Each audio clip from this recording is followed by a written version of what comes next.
मेरे पास एक फ़ोल्डर है सेल्स डेटा का। यहाँ पे इसके अंदर आप देखेंगे तो मेरे पास में 4 एक्सेल शीट हैं जो सेल्स डेटा है 21, 22, 23, 24 का। ठीक है, और मुझे इसको कंबाइन करना है तो कैसे होगा? इसके लिए हम पहले एक शीट को ओपन करके देख लेते हैं कि इसमें किस तरह का डेटा है। तो यहाँ पे डेटा आप देख लीजिए कि यहाँ पे date, product, category, quantity and amount. अगर आपको कंबाइन करनी ही है एक्सेल की मल्टीपल शीट्स, तो आपको एक चीज़ का ध्यान रखना है कि कॉलम हेडर सबके सेम होने चाहिए, और जो इनका जो फ्रीक्वेंसी है वो भी सेम होनी चाहिए, कंसिस्टेंसी होनी चाहिए। ओके, दूसरा, टेबल में कन्वर्ट किया होना चाहिए, कंट्रोल प्लस टी करके इसको टेबल में कन्वर्ट करना जरूरी है। डेट फॉर्मेट चेक करना जरूरी है, इस नंबर के थ्रू आप कर सकते हो।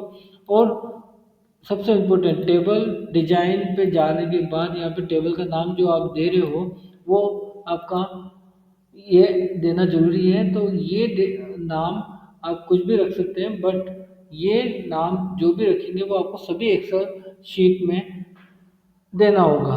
ठीक है, तो ये सारा प्रोसेस आपको सब शीट में करना है। उसके बाद इसको यहाँ से क्लोज कर देना है और हम लग जाएंगे अपनी फ्रेश एक्सेल शीट में। यहाँ पे एक्सेल शीट में हम जाने के बाद हम क्या करेंगे, इसको डेटा टैब में जाएंगे, और डेटा टैब में जाने के बाद हम यहाँ पे गेट डेटा पे जाएंगे। ठीक है, तो यहाँ पे हम गए और यहाँ पे आ गए हम गेट डेटा। यहाँ गेट डेटा पे आ गए और यहाँ पे हमने फोल्डर से इसको फ्रॉम फाइल और फ्रॉम फोल्डर ले लिया, और यहाँ से हमने फोल्डर सेलेक्ट करना है। ठीक है, तो ये यहाँ पे हमारा ये रहा फोल्डर, इसको हमने सेलेक्ट कर लिया है। तो ये अब प्रोसेस स्टार्ट हो गया है। बेसिकली ये जितना भी प्रोसेस है वो पावर क्वेरी के अंदर हो रहा है।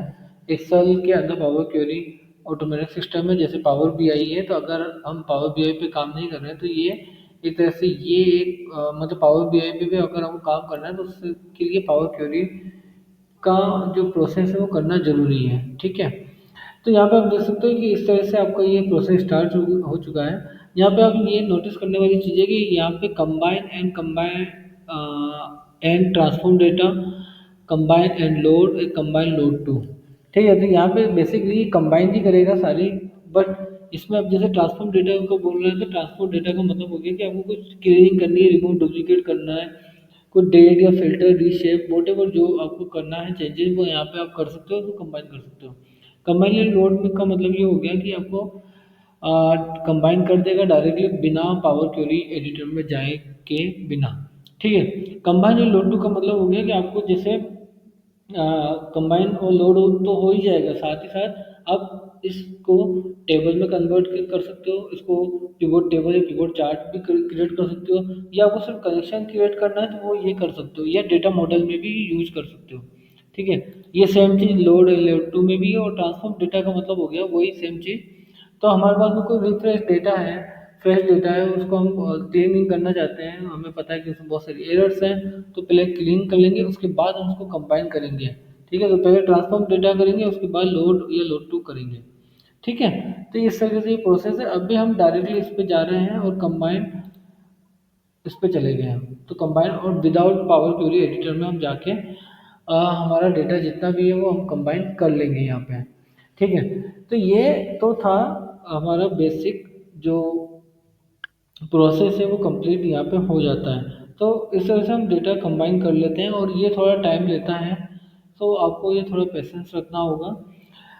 यहाँ पे एक चीज़ मैं आपको बता दूँ कि जैसे ही आपका ये यहाँ पे कंप्लीट हो जाता है तो ये बहुत सारी चीज़ों में काम आता है। जैसे आप अब मान के चलो कि अभी लोड टू पे काम कर रहे हो, तो लोड टू अगर आपने करा तब उसको वहाँ पे चूज़ कर सकते हो, आपको टेबल करना चाहिए, पिवट टेबल क्रिएट करना है, पिवट चार्ट करना है, ओनली कनेक्शन करना है, डेटा मॉडल आपको अगर नहीं पता है तो मैं आपको बता देता हूँ कि पावर पिवट के अंदर आता है, और पावर पिवट के थ्रू हम डेटा के बीच में कनेक्शन रिलेशनशिप जो बिल्ड करते हैं वो यहाँ से कर सकते हैं। जैसे मान के चलो कि हमारे पास में 3 एक्सेल शीट है, उसके बीच में रिलेशन क्रिएट करना है, तो वो यहाँ पे डेटा मॉडल के थ्रू हम कर सकते हैं। इसमें डेटा मॉडल ऑप्शन होता है, तो वहाँ पे आप जाके कर सकते हैं। तो यहाँ पे आप देख सकते हैं कि किस तरह से यहाँ पूरा पूरा आ गया। अब यहाँ पे हमको पूरा डेटा चाहिए तो हमें यहाँ पे देख सकते हैं।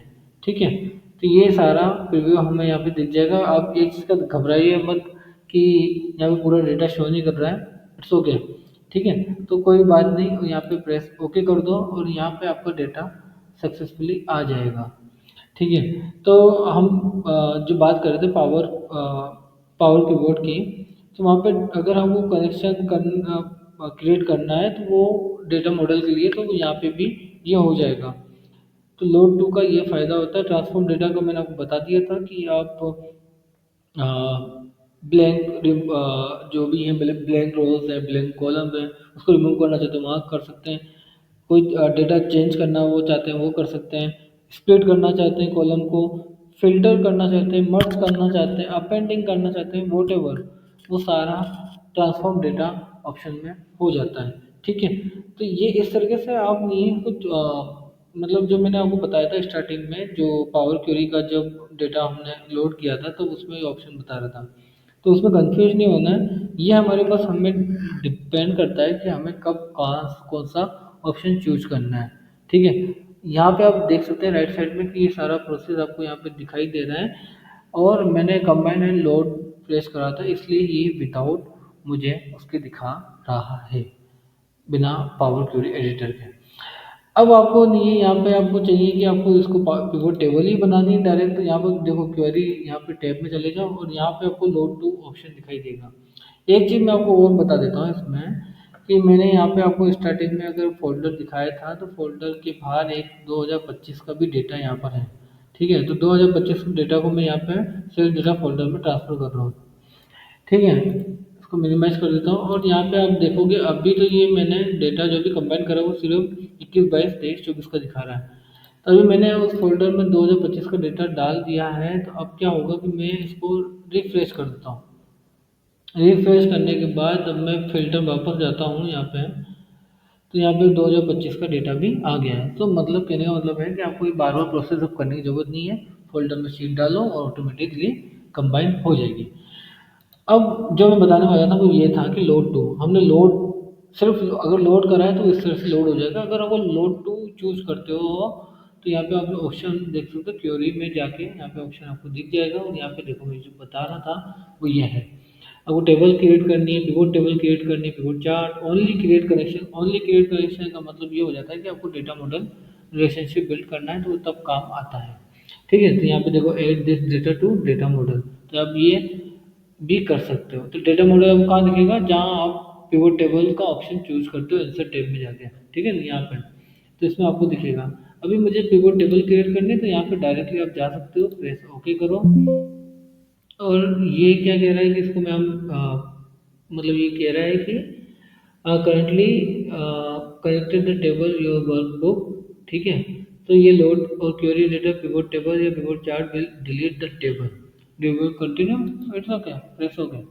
ठीक है, तो ये अब क्या कर रहा है कि हमें न्यू वर्कशीट पे लेके जा रहा है, और ये सारा हमारा पिवोट टेबल का ऑप्शन यहाँ पे सारे चीज़ आ गई है। तो अब मुझे क्या चाहिए, जैसे मुझे अमाउंट, तो मैं सीधा वैल्यू में डाल देता हूँ, जितने भी न्यूमेरिकल्स होते हैं वो यहाँ वैल्यू में डाल दो।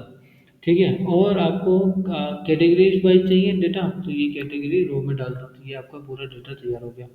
अब आपको ये चाहिए कि मेरे को मतलब 21, 22, 23, 24 के अकॉर्डिंग डेटा चाहिए, तो यहाँ पे मैंने फिल्टर में इसको डाल दिया, और यहाँ पे अब मुझे सिर्फ 21 का ही देखना है, तो यहाँ पे मैंने ये 21 का डेटा है। ठीक है, और अगर आपको ये भी नहीं हो रहा है, मतलब आपको और भी डिटेल चाहिए, तो यहाँ पे पिवोट टेबल ऑप्शन में जाओ, यहाँ पिवोट चार्ट क्रिएट कर लो, तो ये पिवोट चार्ट भी यहाँ पे आपका जनरेट हो जाएगा। ठीक है, इस तरीके से आप इसको और भी अच्छे से क्रिएट कर सकते हो। तो ये आपका पिवोट चार्ट यहाँ पे क्रिएट हो गया। ठीक है, ये यहाँ पे आप इसको देख सकते हो, और क्या कर सकते हो, और भी बहुत कुछ है यहाँ पे। आप इसको करना चाहो तो आप इसको यहाँ पे फिल्टर मल्टीपल करना है, तो यहाँ पे मल्टीपल चले जाओ, और यहाँ पे इसको सेलेक्ट कर लो, सबको सेलेक्ट करना है, सबको कर लो, यहाँ पे आपका ग्राफ तैयार हो गया। ठीक है, तो यहाँ पे इस तरह से आप पिवोट टेबल और पिवोट चार्ट यहाँ पे क्रिएट कर सकते हो, और ये आपका ये सारा यहाँ पे तैयार हो चुका है। एक चीज़ और मैं आपको बता देता हूँ इसमें, आपको जैसे कि यहाँ पे हम गए और इसको सेलेक्ट करने के बाद पिवोट टेबल एनालिस्ट पे गए, यहाँ पे ऑप्शन में, यहाँ पे आप उसको सही से भी इंसर्ट कर सकते हो और टाइमलाइन भी इंसर्ट कर सकते हो। तो कहने का मतलब है कि सारी चीज़ें अवेलेबल हैं आपके पास, मल्टीपल एक्सेल शीट्स हैं, तो आप इसको इस तरह से कंबाइन करो, उसको पिवट टेबल चार्ट बनाओ, पिवट टेबल बनाओ, सारा इजी है।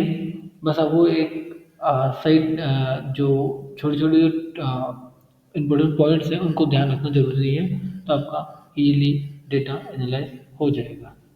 So thank you so much.